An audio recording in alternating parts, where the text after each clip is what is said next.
Good morning, students. 7th standard math subject 9th lesson direct proportion and inverse proportion.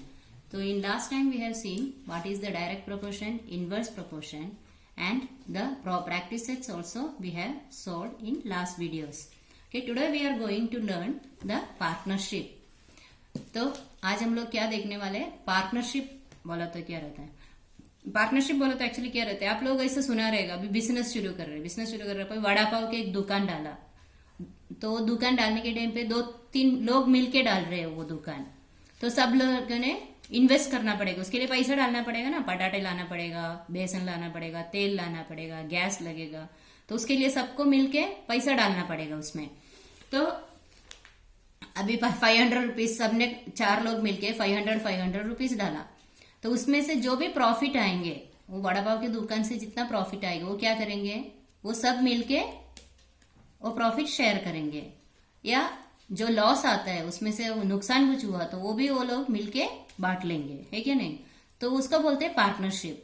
2-3 लोग मिलके जब एक business शुरू कर रहे हैं तो उसका जो प्रॉफिट और लॉस जो भी रहता है वो सब मिलके शेयर करके लेते हैं, उसको पार्टनरशिप बिजनेस बोलते हैं। तो कभी कभी क्या करते हैं, अभी बड़ा बिजनेस रहता है तो बिजनेस एंटरप्राइज बोलते हैं, तो उसके लिए रॉ मटेरियल्स लगेगा। अभी बड़े कुछ ऐसा लकड़ी का दुकान शुरू कर रहे हैं या ऐसा कुछ चीज नया बन रहा है, ऐसा दुकान शुरू करेंगे तो सब मिलके ज्यादा पैसा डालना पड़ेगा, और उसके लिए ऑफिस लगेगा, रॉ मटेरियल लगेगा, ठीक है? तो वो जो अमाउंट सब मिलके डाल रहे हैं, पहले जो अमाउंट इन्वेस्ट कर रहे हैं उसको क्या बोलते हैं? कैपिटल बोलते हैं, ठीक है? जो भी इन्वेस्ट कर रहे हैं लोग, पहले शुरू करने के पहले ही जो इन्वेस्ट कर रहे हैं उसको बोलते हैं कैपिटल, ठीक है? नॉर्मली 2 या 3 लोग मिलके वो मनी डालते हैं, कैपिटल जो है 2-3 लोग मिलके डालते हैं उसमें बिजनेस में। और पीपल जो भी बिजनेस स्टार्ट कर रहे हैं तो इन्वेस्टिंग इन द पार्टनरशिप बोलते हैं उसको हम लोग, ठीक है? और ये जो बिजनेस पार्टनरशिप में एक बैंक अकाउंट शुरू करते हैं, और जो प्रॉफिट होता है या जो लॉस होता है वो सब वो बैंक में से उन लोग ये करके लेते हैं, ठीक है? उनको उसमें से ही मिल जाता है, प्रॉफिट जो है वो बैंक में आके यह होता है, लॉस हुआ तो भी वो बैंक में से इन लोगों को समझ में आता है, ठीक है? तो उसका एक एग्जाम्पल देख लेते हैं। फर्स्ट एग्जाम्पल जो है, Jhelum and Atharva invested 2100 and 2800 rupees respectively and started A business.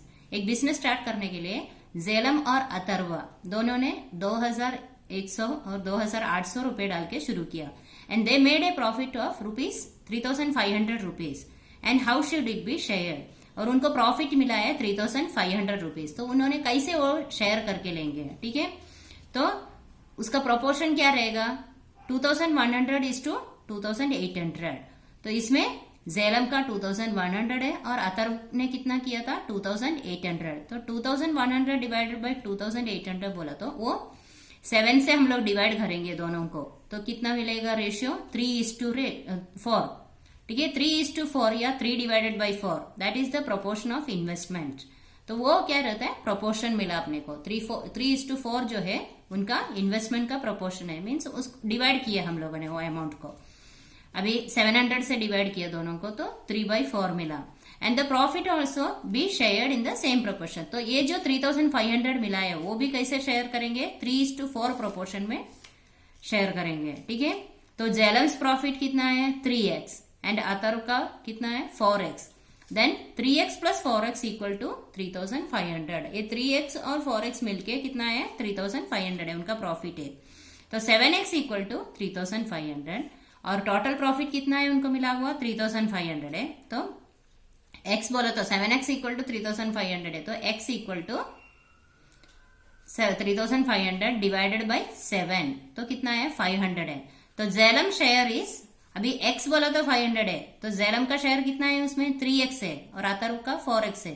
तो Jhelum share 3x equal to 3 into 500, then 1500, और अथर्व का शेयर 4x है, मीन्स 4 into 500, सो 2000। तो 3500 में 2000 अथर्व का और 1500 जेलम का। जिन्होंने कम अमाउंट इन्वेस्ट किया उनको कम प्रॉफिट, और ज्यादा अमाउंट इन्वेस्ट किया तो ज्यादा प्रॉफिट, ठीक है? आए समझ में ये एग्जाम्पल। और दूसरा हम लोग देखेंगे, Chinmaya and Sam invested A total of 1,30,000 rupees in a business in the proportion of 3:2 respectively. तो इसमें पहले हम लोगों को अमाउंट अलग अलग दिया था 2100 और 2800, तो इसमें उन्होंने क्या दिया है 1,30,000 उन्होंने इन्वेस्ट किया है और उसका प्रोपोर्शन दिया है 3:2 respectively. What amount did each of them invest, तो अपने को वो भी फाइंड आउट करने का है कितना कितना उन्होंने इन्वेस्ट किया था पैसा।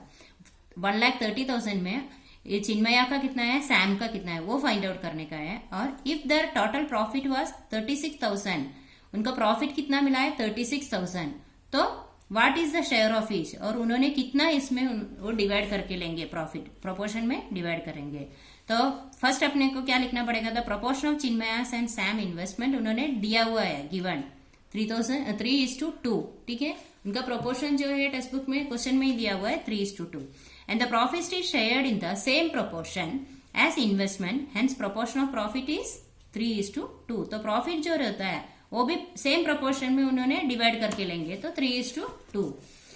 तो पहले हम लोग क्या करेंगे, उन्होंने कितना इन्वेस्ट किया था वो देखेंगे, वो भी एक क्वेश्चन दिया है कितना उन्होंने इन्वेस्ट किया था। तो Chinmaya invested 3y and Sam's 2y, ठीक है। इधर हम लोग y ले रहे, पहले x लिया था तो इधर y लिया, तो दोनों का ऐड करके टोटल इन्वेस्टमेंट है। तो 3y + 2y 5y = 1,30,000, दोनों का मिलके 1,30,000 है। तो 5y 1,35,000 है, तो 30,000 है, तो y बोलो तो कितना आएगा 26,000 आएगा, ठीक है। y बोलो तो 26,000 है, तो चिन्मय का क्या रहेगा 3y है, तो 3 × 26,000 78,000 है। और सैम्स इन्वेस्टमेंट कितना है 2y है, तो 2y बोलो तो 26,000 × 2 दैट इज 52,000, ठीक है। ये फर्स्ट क्वेश्चन का आंसर मिला। तो अभी सेकंड क्वेश्चन का आंसर देखने का है अपने को। सेकंड क्वेश्चन क्या है, let Chinmaya's profit be 3x and Sam's 2x। Chinmaya का कितना है प्रॉफिट 3x है और सैम्स का कितना है 2x है। तो हम लोग इधर ये कैपिटल को हम लोग y लिया है और प्रॉफिट को हम लोग x लिया है। तो 3x + 2x = टोटल प्रॉफिट, दोनों का मिलके टोटल प्रॉफिट मिल रहा है अपने को। 3x और 2x मिलके टोटल प्रॉफिट है। टोटल प्रॉफिट कितना है 36,000, तो 5x = 36,000 है, तो x कितना आएगा 7,200, ठीक है। डिवाइड करने का ये 36,000 को हम लोग 5 से डिवाइड किया तो क्या मिलेगा 7,200 मिलेगा। तो चिन्मया का प्रॉफिट कितना आएगा 3x है, तो 3 × 7,200, तो 21,600 चिन्मया का प्रॉफिट है। और सैम्स का है 2x 2 × 7,200, तो 14,400 रुपीज उसका प्रॉफिट है, ठीक है। आए इतने समझ में, जो दिया है वो दोनों ऐड करके हम लोगों को जो प्रॉफिट दिया है या कैपिटल दिया है उसको हम लोग वो दोनों का जो एक वेरिएबल यूज करके उसको अल्फाबेटिक लेटर यूज करके हम लोग उसको ऐड करके टोटल निकालने का और बाद में उसको एक एक को कितना मिला है वो फाइंड आउट करने का है, ठीक है। तो हम लोग बाकी का 2 क्वेश्चंस जो दिया हुआ है आप लोग घर पे पढ़ के देख लो, आप लोगों को समझ में आ जाएगा, ठीक है। दोनों सेम वैसे ही है, कुछ भी फर्क नहीं है, ज्यादा सिर्फ वो जो भी दिया हुआ है प्रॉफिट दिया हुआ है उसमें से आप फाइंड आउट करने को दिया हुआ है। Okay, bye.